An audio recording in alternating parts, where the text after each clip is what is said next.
Well, welcome everyone to episode 1 of Two Non-Blondes. Buddy, I have no introduction for you. You're also muted. Then I'll start from the beginning, John. This is starting swimmingly. Okay. Here's. We'll just go. Okay. When I was born, they named me Kenneth Zane Beasley III. At age 5, I was adopted by a truck driver and became Buddy Marshall Stevens. Didn't much care for that, a number of reasons, so I changed it to Buddy Wakefield. My name, y'all, is Buddy Wakefield. I am part saint, part fraud. Being human has been a largely humiliating experience. I would say that it's been humbling, but I suspect humble people don't use that word. They humble up. Buttercup. We got ourselves some friendly names, don't we, y'all? Got ourselves in a pickle, friends. There are no stunt doubles performing the devastation and losing everything. Maybe we are losing everything on purpose. There's a good chance I'm a bad person trying to do something right. It turns out everyone is right. It turns out we are happening so fast, y'all. The whole world so fast. Yesterday, I was 23. The day before that, I was 9. And none of the soured relationships were worth my need to be right. Happiness, it's too far to fall. And you, my love, you are a skyscraper tabernacle, mouthful of water, beautiful and too far to fall. Oh, but look at us take our tumble quakes. Yeah, look at us take our lumps. Look, everybody's headed for the pass again to cut each other off. If my whole body and if your whole body, if every single one of our bodies got amputated right now, we would still have to deal with what's left of us. Everything we ever ordered. Okay? The waiter, who was very famous for telling stories to make people feel like they feel better than they actually do. He strutted up to our table, a cocky lion walking straight into the mouth of a whale, and said, "Put it in God's hands." I said, "Boy, we are God's hands.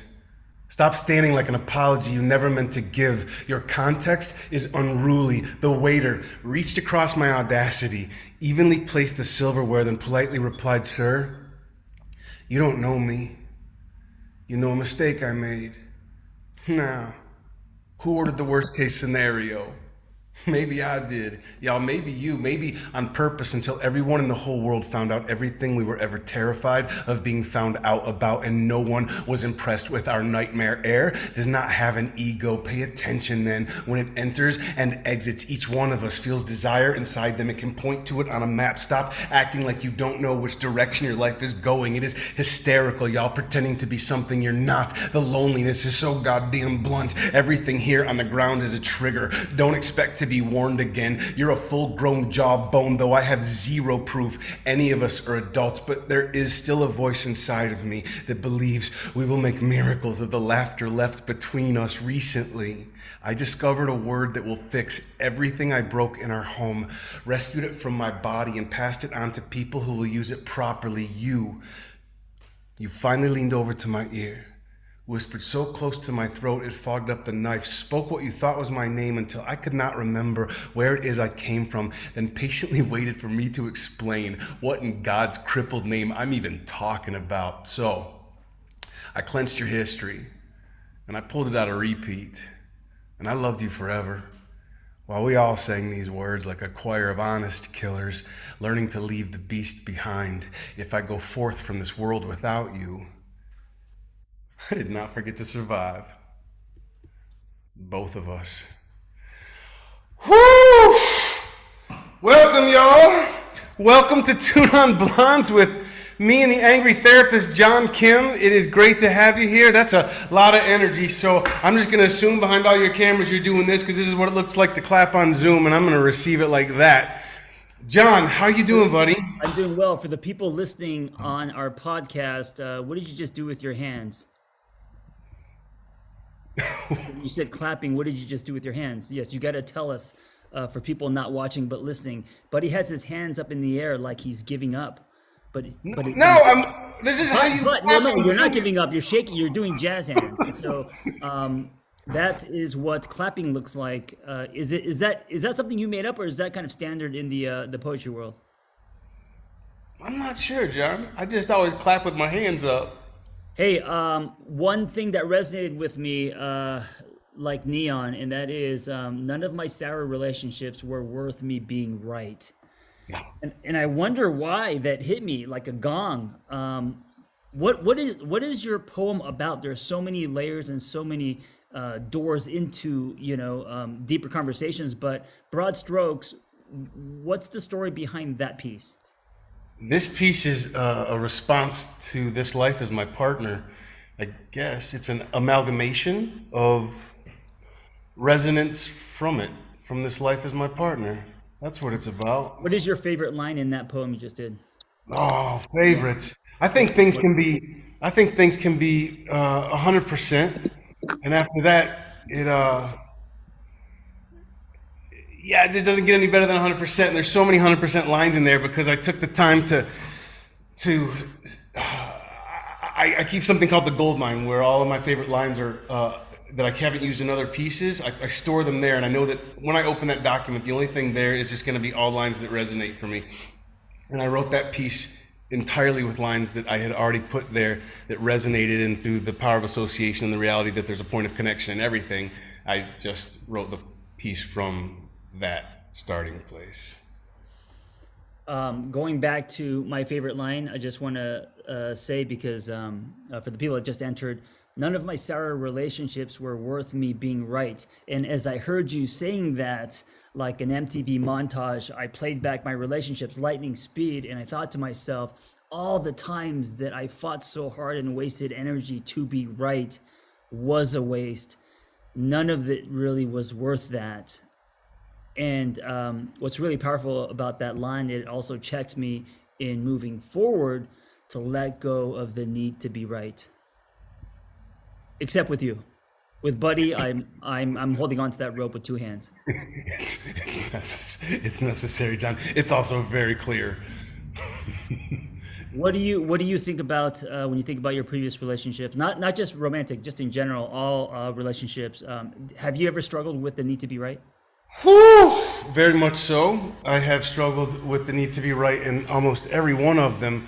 I have incredible defense mechanisms and self-preservations built in from acting, from trying to grow up gay in Texas without anybody knowing, and so I was always on the defense, and I think that carried over to a shit ton of elements in my relationships.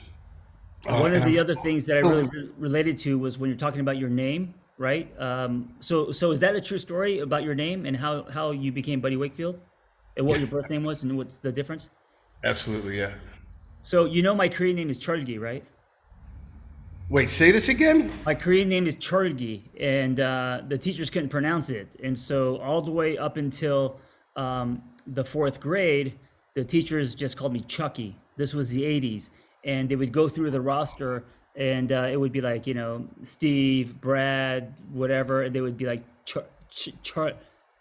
we're just going to call you Chucky. So my name was Chucky till the fourth grade. And so I can relate to this idea of your birth name and then a new name. And then, of course, my parents went to a fortune teller and came back with the name John, which is pretty generic. John Kim, man. That's like Bob. You failed to mention it was a super creative fortune teller. Well, and then when you at 12 years old or 10 years old, when you tell your friends, hey, listen, stop calling me Chucky, my new name is John, they all laugh in your face. So my name was still Chucky for there was some residue there where, my locker room friends, we both have friends like that today. Yeah. Yeah. But my best friends, I love them, but always fucking with me. And so I was Chucky for another year, and then now, of course, John Kim. John Kim. Take the space out of the John and Kim. Make me special, because there's a lot of John Kims in this world, but there aren't a lot of John Kims. Right, John. I'm actually really fucking sorry to hear that happened to you. I was planning to laugh at your story, but that's shitty. That's just shitty. That I have distance from it. My people did that. John, it's a touchy subject. Yes. Speaking of touchy subjects, one of our segments is the touchy subject of the week. And this week's touchy subject is brought to you by Buddy Wakefield.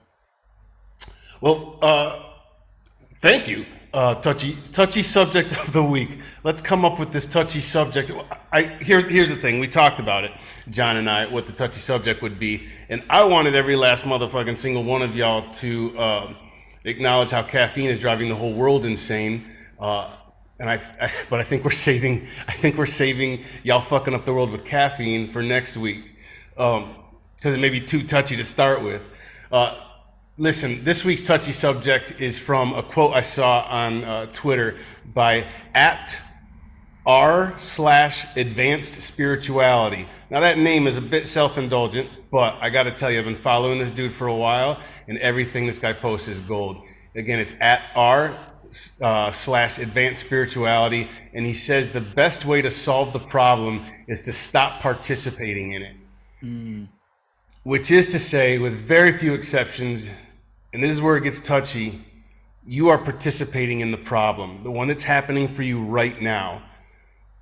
Where it's possible to stop participating in it, cut your losses, unless you want the feeling you're living with right now. John, what would you say the thing at the forefront of your mind right now is for participating in a problem? What's a problem you're having? I knew that this was going to turn into some kind of intervention, which was my fear. I didn't have it planned to ask you that. I just naturally feel like I should. I want to know about your problems, man. Yeah, I love this quote.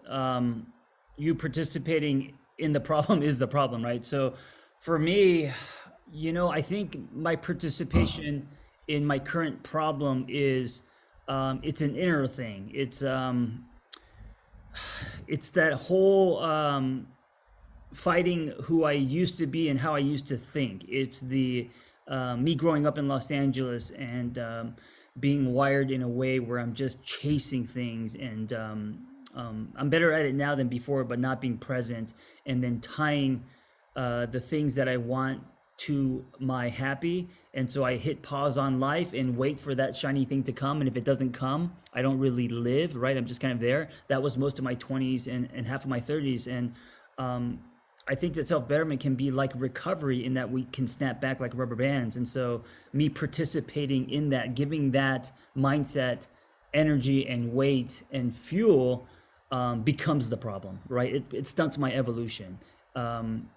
It probably also ruins the elasticity on the rubber band in order to be able to bounce back after a while. Ooh, yeah, it does. But yeah, that's something that I've been struggling with and continue to, a lot less these days than before. But anyway, what's yours? What are you participating in? What's the problem that you're participating in?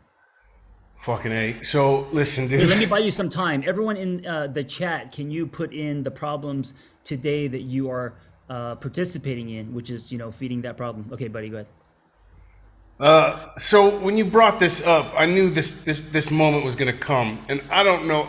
I have no choice by nature other than to be transparent. And what I'm participating in right now is it's fucked up.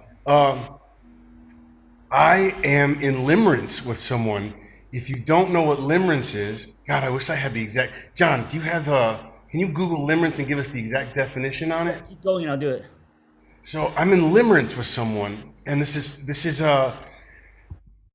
happened. Here's the deal. I spent growing up gay in Texas. I've spent 1/4 of my life in unreciprocated, what I then called love, which Wait, we pause, ultimately put a know. bookmark there. Limerence is the state of being infatuated or obsessed with another person, typically experienced involuntarily and characterized by a strong desire of reciprocation of one's feelings, but not primarily for a sexual relationship. Does that sound accurate? Say it one more time. Limerence. The state of being infatuated or obsessed with another person, typically experienced involuntarily and characterized by a strong desire for reciprocation of one's feelings, but not primarily for a sexual relationship. God, that is dense. It's dense, and I happen to be an accidentally dense person unless I'm meditating and dissolving it into something more expansive. But John, I am in limerence right now, and it's pulling up everything from the root for me to look at, and it's just an appropriate time in my life to do it. It's just not easy.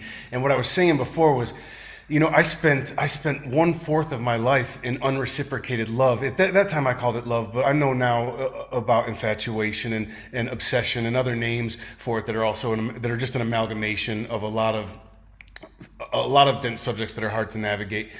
But I've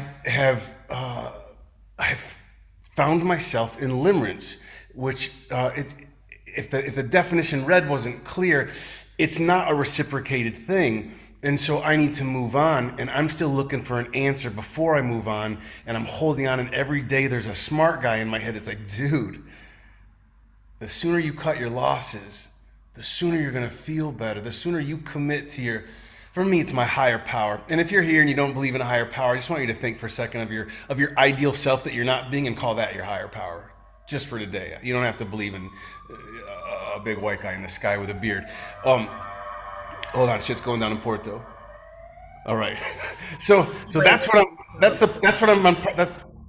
I'm participating in at the moment, John. That I'm looking forward to stepping out of quickly and not wait around for an answer from a ghost. Man, buddy, so many people can relate to that, you know. And as you were saying that, I was thinking about all the people that I have dated, and wanting something from them, knowing that they may not be interested, and still being there, still waiting for them to hit the ball back. And I know, because a lot of them I actually wasn't even that interested in. It was, I needed the approval. I needed them to say, I like you, before I can say, no, thank you. And I didn't Yeah. even like them. You know what I'm saying? Yeah, yes. It's a matter of having control over the situation and being the one with the power to back out and not be backed out on. And it is a touchy subject, because we have to call ourselves out on the deepest shit when it comes to matters of the heart that give up control. So what do you do this? So you are in limerence with someone, you know that you need to move on, to let go. You struggle I'm with. in limerence with someone extremely cruel. I also, part of the problem that I'm participating in is that I I really, really am into cruel people. It's kind of my thing by accident. So if he was kind, there would be no limerence. If he was kind, he wouldn't have the control. Because there would be a lack of severe avoidance and an ability to carry on an adult conversation to say what's actually going on. What But is it about someone who's cruel that you gravitate toward? I think avoidant is the better word for it. I just associate avoidance with cruelty.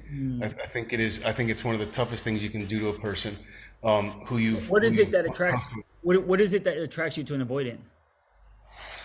I think I've often envied avoidance, the ability to just turn my back on a thing or let something go with apparent ease. And for me, it always feels like the anxious person gets the anxiety, which is reasonable, right? And the avoidant person just goes elsewhere. And so there's something in there that there's something in there that genuinely attracts me to, that I think I mistake for being a natural Buddha in someone, when it's actually them just not dealing with their shit. Right. There's a so for you, you see avoidance as almost like they're like almost like there's a confidence in them. There's See, something that they have that you don't. that's what it is. And here's the deal. Avoidant people aren't typically famous for being vulnerable, and anxious people are. And I've clearly largely always been an anxious person, though I get better as I get older. But vulnerability, for so long, people would champion my vulnerability, and I was like, you can fucking have it. I don't see this as the strength that you see it as. And it wasn't until my 40s that I really started seeing vulnerability as a strength. And it wasn't until, as a writer, I was able to peg it down with words and organize that chaos in alphabetical order and say, here's what vulnerability is. And vulnerability is Vulnerability is what made every movie, sang every song, and wrote every poem that ever plugged a life back into itself. You know what I'm realizing, buddy, and I haven't really realized this until now, how much we have in common. Meaning, we're both anxious. That's our attachment style. We vulnerability comes easy to both of us. We're both writers, right? And so, I've never seen it like this, like how you're describing it, being attracted to the avoidant because you see it as a confidence, because for you vulnerability comes easy. You know, to the world, vulnerability is actually it comes hard. Like it's Right. it's something that it's kryptonite for most people. Right. It is. And I was trying to give mine away for a long time. And I also find avoidance. I think there was something also that I mistook for masculine attached to it. And I was so busy overcompensating growing up for being gay, fighting and riding bulls in a rodeo and begging Jesus to make me straight. And I was trying to find anything I could. And I think avoidance just always severely attracted me because I never was it. I can't even, I mean, there's parts of me that are, but I genuinely often cannot wrap my head around how someone can push an emotion down and not immediately check it out, deal with it, and move forward. In high school, because I feel like high school is such a pivotal time for us, as far as we're just a clay that is molded. We're just sponges. We'd have no sense of self. Did you have a good high school experience, or was it a bad one? Did you get bullied and stuff? Because were you out by then or no? No, I wasn't out till I didn't stop lying until I was 23. I think people started knowing probably when I was around 19 or so. I didn't get bullied. I think in junior high there was a couple times because my parents were married a number of times before I was in ninth grade, so there was a few different schools, and I always felt bullied at first because I have a funny walk, and I'm just an easy target, and I'm bubbly, and my name's Buddy, and my ass shook, and so I was just an easy target, and I think people were more interested in just laughing at me than bullying me. And then, I got blessed. I'm also blessed with the name Buddy. I think it fits, and I got blessed in high school with amazing friends who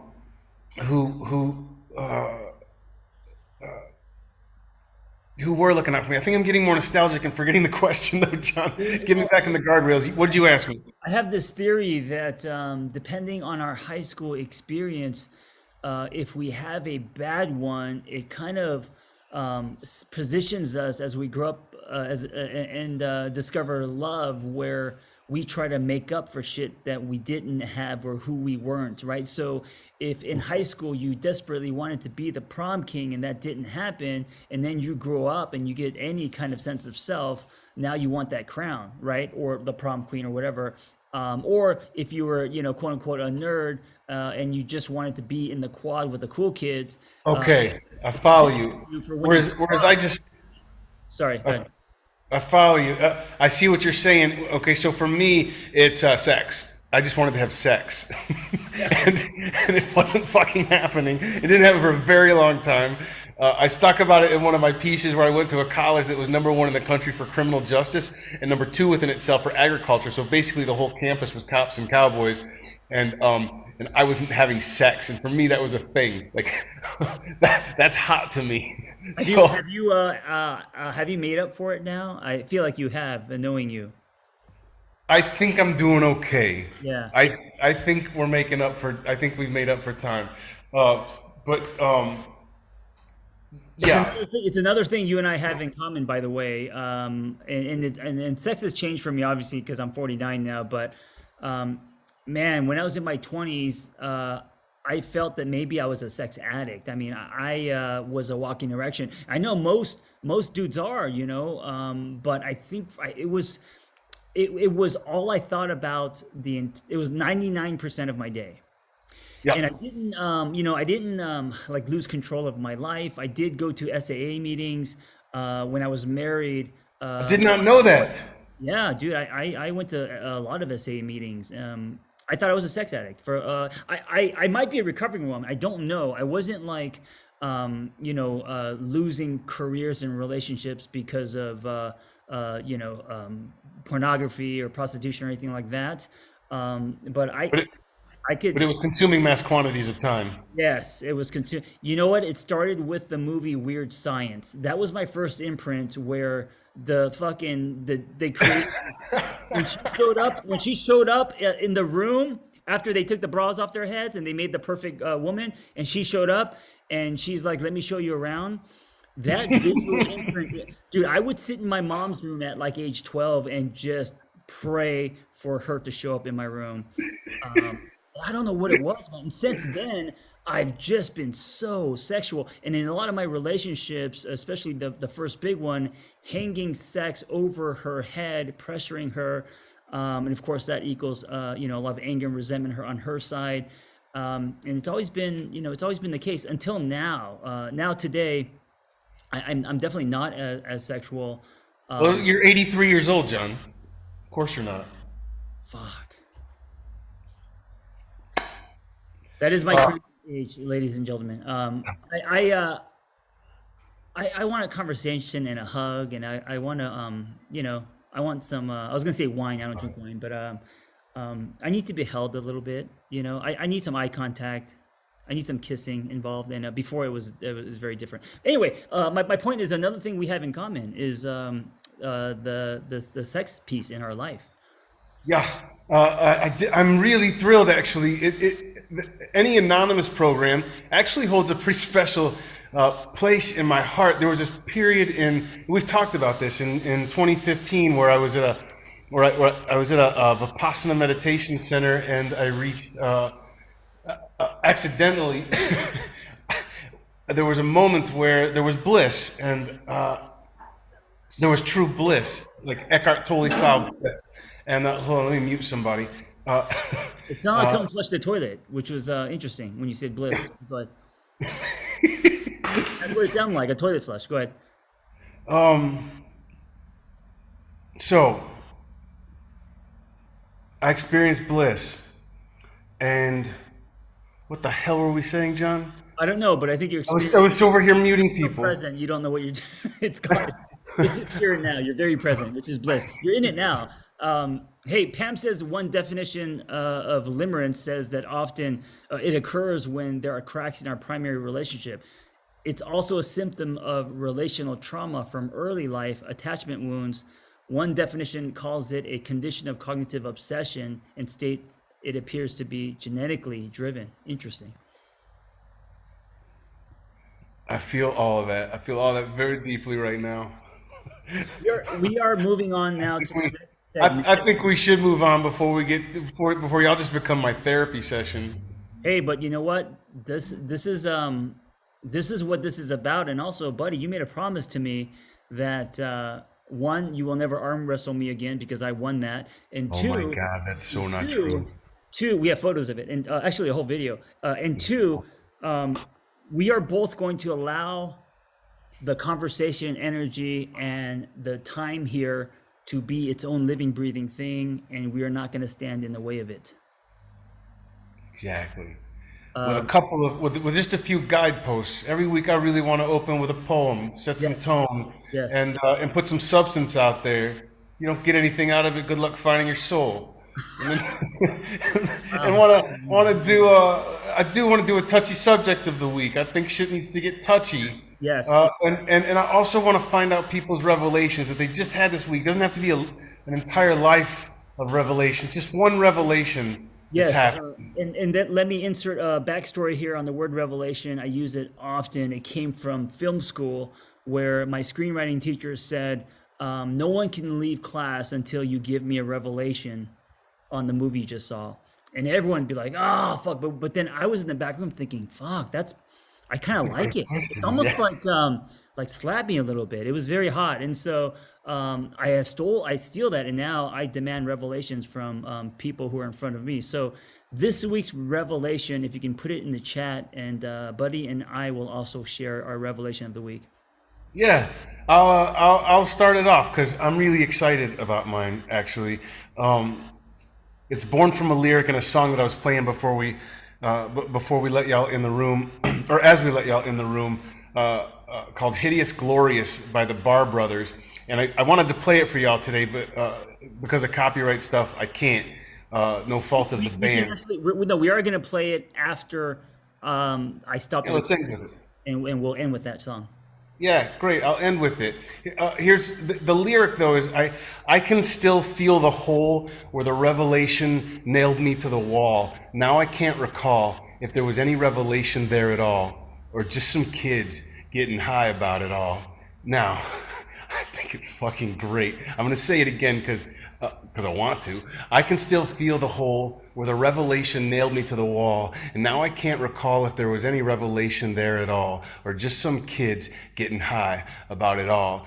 I look back on all my troubles, all my relationships, all the inspirational people and quotes and podcasts and churches and failures, and I can still feel the hole where those revelations nailed me, then dissolved, fucked me up for better or worse, but I can't recall where most of them went. But each year I was so stinking hideous, glorious, that it just didn't matter. If this isn't making sense or landing for you yet, let me put it like this. Every year a photo turns up that makes us realize we had no idea just how good we looked, right? Especially when we aren't compared to anything. And I'm finally at a place where I know how I am fundamentally sound, worthy, have worked enough physically and mentally to know I'm doing great even on my worst fucking day, even when there is no revelation. I think that comes to some people naturally, but it didn't for me. And it's really picking up momentum now in my life. And my hope today is that it does for you too. Don't ever again let me be somebody, please, who sees last year's photo and wishes they'd known how good they looked. The revelation is that I look fucking great right now, no matter the weather. And Ooh, I love that. I can let go of the idea that there needs to be a revelation. And can just enjoy what's happening. And this song witnessed that feeling for me. I was witnessed in a way that I hadn't been before by those lyrics. And I was fucking jamming through the park on it all week, headed to the gym, feeling myself just short of gaily spinning and singing the song. Hey, quick question, because something just hit me when you said I was witnessed by that lyric. That's really interesting. The idea of being witnessed by a lyric. Yeah, Like, well, you've heard me say this. Sorry, John. You've heard me say this a million times, in just our regular friendship in life. But witnessing, y'all, for those of you who haven't heard me, I feel like it's really important. Witnessing is fundamental to the infrastructure of healing. Witnessing or being witnessed is fundamental to the infrastructure of healing. That is why art, why podcasts, why songs, why poems, why movies. These things witness us. And, there was this movie, Gloria, with Julianne Moore. I think this is a couple of years ago. This just comes to mind because I've been feeling lonely lately. And I know a couple of years ago, there was a really concentrated moment of loneliness. And I watched this movie called Gloria with Julianne Moore, where she's lonely the whole time, and she goes out to the club and dances by herself. But the whole movie, there's these tiny victories, and no one's seeing them except the viewer of the movie, which is me, and I'm just, you're cheering for her the whole time because she's just doing great things by herself, and no one's ever going to see it, And I felt so witnessed by that, and it made me feel like $1 million when it was over. And I think that's what witnessing's good for, and it is necessary to healing. That's what we're all here for each other. thank you for that. Here are some revelations from the audience. Revelation, the reminder that this one bad moment in time is not the sum of my life. Oh, I love that. Revelation, this is from Dan. Nature heals me better than anything else I've found. Can I just say something real quick? And I know, buddy, you're really into nature. I grew up in the concrete jungle in Los Angeles. I don't know anything about camping or anything, but in the last 10 years, I discovered dirt bikes. And so I went on many trips, one to Alaska, riding adventure bikes. And that's how I connect to nature. And so that's been kind of my version of connecting to nature. Seeing things on two wheels is very healing for me. Anyway, Revelation. This is from Larry. I think I'm meeting avoidance, waiting to hear from Ghost. I think he took that from you, buddy. I don't know. He might be echoing that. Chris, I don't know. I don't need to know what I'm doing to have my life continue on. Ooh, that's a good one. I think especially today with the landscape of the world, a lot of people feeling that You don't need to know what you're doing. It ain't easy, dude. You're doing great. It is not easy right now.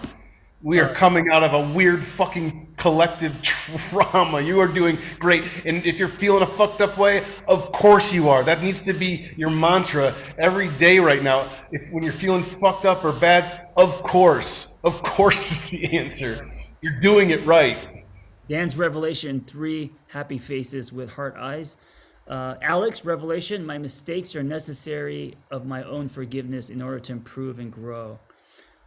Bria, souvenirs can be stickers, and those stickers can live in a book that fits in a fanny pack that comes with you, whether you need it or not, that day to remind you of where you've already been. Sounds like she's a writer. She might be, John. Anna, still hiding in the melody. And awkward Kimmy, her revelation is holding breath, stepping into a new chapter without safety nets. Ooh, that sounds courageous. My revelation as we end, I think my revelation is happening in this room, and I will tell you what it is on the surface and then go deeper. On the surface, my revelation is realizing how much more I have in common with my friend Buddy Wakefield. Of course, you know, we text and I've known him for a while, but the more I get to know him, I'm realizing how much in common. And it could just be subtle things like the fact that my name was Chucky, ending with a Y, and his name is Buddy, right? Things like that I didn't put together until now. And the deeper revelation there is, because of this overlap, I believe that Buddy and I are meant to be here. And I believe that Buddy and I are supposed to collide to create a dialogue. I don't know where that's going to go, but we are starting here.